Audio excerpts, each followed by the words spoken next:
بسم اللہ الرحمن الرحیم۔ السلام علیکم ورحمۃ اللہ وبرکاتہ۔ الحمد للہ حمدا کثیرا طیبا مبارکا فیہ، والصلاة والسلام علی اشرف الانبیاء والمرسلین محمد وآلہ وصحبہ اجمعین، اما بعد۔ حاضرین و ناظرین، یہ درس نمبر 1130 ہے۔ آج سورہ بنی اسرائیل کی 2 آیتوں کی تلاوت اور تشریح کی جائے گی، آیت نمبر 61 اور 62، 61 and 62۔ چلیے سب سے پہلے ہم ان 2 آیتوں کی تلاوت کرتے ہی لفظی ترجمے اور ترجمے کے بعد تشریح کرتے ہیں۔ اعوذ باللہ من الشیطان الرجیم، بسم اللہ الرحمن الرحیم۔ وَإِذْ قُلْنَا لِلْمَلَائِكَةِ اسْجُدُوا لِآدَمَ فَسَجَدُوا إِلَّا إِبْلِيسَ قال أأسجد لمن خلقت طينا قال أرأيتك هذا الذي كرمت علي لئن أخرتني إلى يوم القيامة لأحتنكن ذريته إلا قليلا، صدق الله العظيم۔ لفظی ترجمہ یوں ہے، وَإِذْ اور جب قلنا ہم نے کہا، للملائکہ فرشتوں سے، اسجدو تم سجدہ کرو، لآدم آدم کو، فسجدو تو انہوں نے سجدہ کیا، الا ابلیس مگر ابلیس نے، قال اس نے کہا، اسجد کیا میں سجدہ کروں، لمن اسے جسے کرمت تو نے بزرگی دی، علیہ مجھ پر، لئن البتہ اگر اخرتنی تو نے مجھے مہلت دی، الی یوم القیامہ قیامت کے دن تک، لأحتنکن تو البتہ ضرور میں جڑ سے اکھاڑ دوں گا، ذریتہ اس کی اولاد کو، الا قلیلا ما سوائے تھوڑے سے لوگوں کے۔ ترجمہ یوں ہے، اور وہ وقت یاد کرو جب ہم نے فرشتوں سے کہا تھا کہ آدم کو سجدہ کرو، چنانچہ انہوں نے سجدہ کیا، لیکن ابلیس نے نہیں کیا۔ اس نے کہا کہ کیا میں اس کو سجدہ کروں جسے تو نے مٹی سے پیدا کیا۔ کہنے لگا، بھلا بتاؤ یہ ہے وہ مخلوق جسے تو نے میرے مقابلے میں عزت بخشی ہے، اگر تو نے مجھے قیامت کے دن تک مہلت دی تو میں اس کی اولاد میں سے تھوڑے سے لوگوں کو چھوڑ کر باقی سب کے جبڑوں میں لگام ڈال دوں گا۔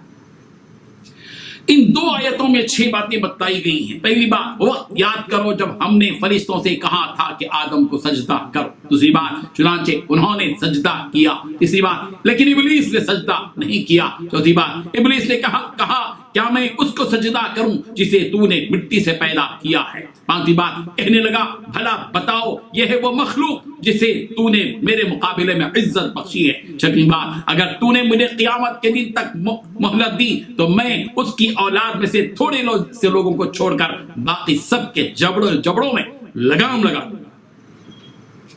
بزرگان محترم، قرآن مجید میں متعدد مقامات پر اس واقعے کا ذکر ہے۔ جب حضرت آدم علیہ السلام کی پیدائش ہوئی تو فرشتوں کو حکم دیا کہ آدم کو سجدہ کرو۔ سارے فرشتوں نے سجدہ کیا، حکم کی تعمیل کی، مگر ابلیس نے سجدہ نہیں کیا۔ یہ واقعہ سورہ بقرہ کی آیت نمبر 34 میں بھی ہے، سورہ انعام کی آیت نمبر 11 میں بھی ہے، سورہ حجر کی آیت نمبر 31 میں بھی ہے، سورہ بنی اسرائیل کی آیت نمبر 61 جو چل رہی ہے اس میں بھی ہے، سورہ کاف کی آیت نمبر 50 میں بھی ہے، سورہ طٰہٰ کی آیت نمبر 116 میں بھی ہے، سورہ صاد کی آیت نمبر 74 میں بھی ہے۔ اسی طرح ابلیس کے سجدے کے نہ کرنے کا ذکر پورے قرآن مجید میں 7 مرتبہ اس طرح موجود ہے، یعنی 7 مرتبہ بتایا اللہ تبارک و تعالیٰ نے پورے قرآن مجید میں کہ ابلیس نے سجدہ نہیں کیا، فرشتوں نے سجدہ کیا، جبکہ انہیں حکم دیا گیا تھا کہ وہ سجدہ کریں۔ میں نے اس کی تفصیلات ان آیات کی روشنی میں ان سے متعلقہ دروس میں لکھ دی ہیں۔ البتہ یہاں بعض جزئیات کا ذکر جو یہاں موجود ہے اس کی تفصیل بتلانا ضروری محسوس کرتا ہوں۔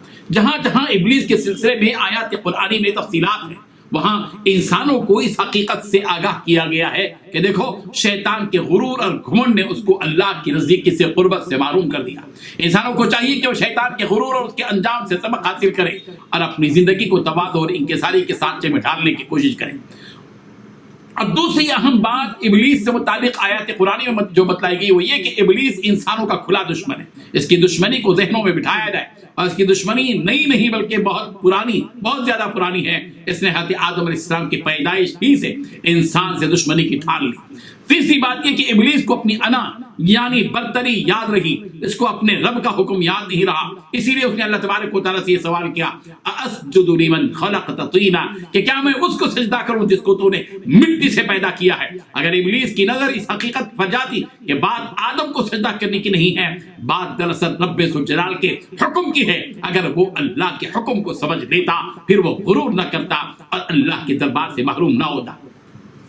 ابلیس نے جو دوسرا سوال کیا اس کا یہاں ذکر کیا گیا ہے، قال ارأیتک ھذا الذی کرمت علی، کیا کہنے لگا ابلیس کیا یہی وہ مخلوق ہے جس کے مقابلے میں کہ میرے مقابلے میں تو نے اس کو عزت بخشی ہے۔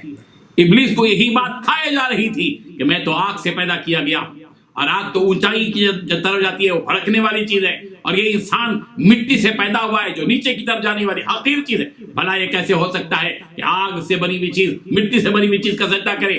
اسی سوال نے ابلیس کو رب ذوالجلال کی بارگاہ میں مردود بنا دیا، اور نتیجہ یہ ہوا کہ ابلیس نے انسان سے دشمنی کا پختہ ارادہ کر لیا، اور ابلیس نے اللہ تبارک و تعالیٰ سے کہا لئن اخرتنی الی یوم القیامہ لاحتنکن ذریتہ الا قلیلا، کہ اگر تو نے مجھے قیامت کے دن تک کے لیے مہلت دے دی تو میں اس کی اولاد میں سے تھوڑے سے لوگوں کو چھوڑ کر باقی سارے لوگوں کے جبڑوں میں لگام ڈال دوں گا، یعنی ان کو میں گمراہ کر کے رہوں گا۔ سورہ حجر کی آیت نمبر 36 میں ابلیس نے اللہ تبارک و تعالیٰ سے یوں مہلت مانگی، قال ربی فانذرنی الی یوم یبعثون قال فانک من المنظرین الی یوم الوقت المعلوم، کہنے لگا ابلیس کہ میرے پروردگار مجھے اس دن تک کی ڈھیل دے کہ لوگ دوبارہ اٹھ کھڑے ہوں اور ان کو اٹھا کے کھڑا کر دیا جائے۔ اچھا تو ان میں سے ہے مجھے تو اس وقت میں اللہ تبارک و تعالیٰ نے کہا کہ مجھے مہلت دے دیجیے، تو اللہ تبارک و تعالیٰ نے کہا تجھے مہلت دے دی گئی، قیامت کے دن تک، وقت مقررہ کے دن تک تجھ کو مہلت دے دی گئی۔ اسی مہلت کا اثر ہے کہ ابلیس انسانوں کے ساتھ دشمنی پکڑ رہا ہے، اور وہ انسانوں کو وسوسے ڈالتا ہے، ان کو گمراہ کرتا ہے، اور اپنی پوری توانائی اس میں خرچ کرتا ہے۔ اللہ تبارک و تعالیٰ ہم سب کو شیطان کے شر سے بچا دے، اور اسی لیے بندوں کو چاہیے کہ بندے اللہ تبارک و تعالیٰ سے گڑگڑاتے رہیں، اور شیطان کے نرغے میں آنے سے اللہ تعالیٰ سے بچانے کے لیے اللہ تبارک و تعالیٰ کی پناہ مانگتے رہیں۔ اللہ تبارک و تعالیٰ ہم سب کو شیطان کے شر سے محفوظ رکھے۔ وآخر دعوانا ان الحمد للہ رب العالمین۔